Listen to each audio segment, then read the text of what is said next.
Customer வந்து பார்த்திங்கன்னா இந்த டிசைனில் கொண்டு வந்தாங்க. ஆனால் நான் என்ன சொல்லியிருக்கேன் அப்படின்னா, இது இல்லாமல் அழகாக 1:1 வந்து பார்த்து இந்த 1:1 வந்து இந்த நட்ஸை போட்டு நம்ம டிசைன் பண்ண போகிறோம். இதுக்குமே அப்படி தான் இந்த நட்ஸ் போட்டு பண்ண போகிறோம். இது வந்து பார்த்திங்கன்னா 4 லைன் எடுத்து 3யாக பண்ண சொல்லியிருக்காங்க. ஸோ இதெல்லாம் வந்து நம்ம இப்போ டிசைன் பண்ணலாம்.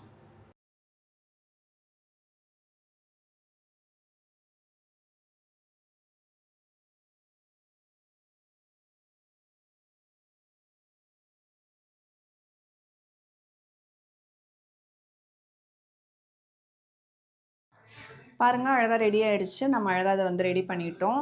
நல்லா வந்திருக்கு. 3க்கு 1 வந்து நம்ம பண்ணியிருக்கோம். ஸோ இந்த பேட்டர்னில் தான் அவங்க கேட்டிருந்தாங்க. அதேமாதிரி ரெடி பண்ணிட்டோம். இதுவும் பாருங்கள் நல்லா அழகாக வந்திருக்கு. நல்லா இருக்குது பாருங்கள். 1:1 அது அப்படியே அந்த கிளிட்டரிங்லாம் அழகாக இருக்கும். இது ஜஸ்ட் அப்படியே ஒரு ட்விஸ்ட் பண்ணி அவங்க வந்து கீழே அந்த க்ரீன் பீட்ஸ் வேண்டான்ட்டாங்க. அதை நம்ம ரிமூவ் பண்ணிட்டோம். இதே மாதிரி உங்களுக்கும் நிறைய கலெக்ஷன் வேணும் அப்படின்னா ஷாப்பில் வந்து டிசைன் பண்ணிக்கோங்க. தேங்க்யூ.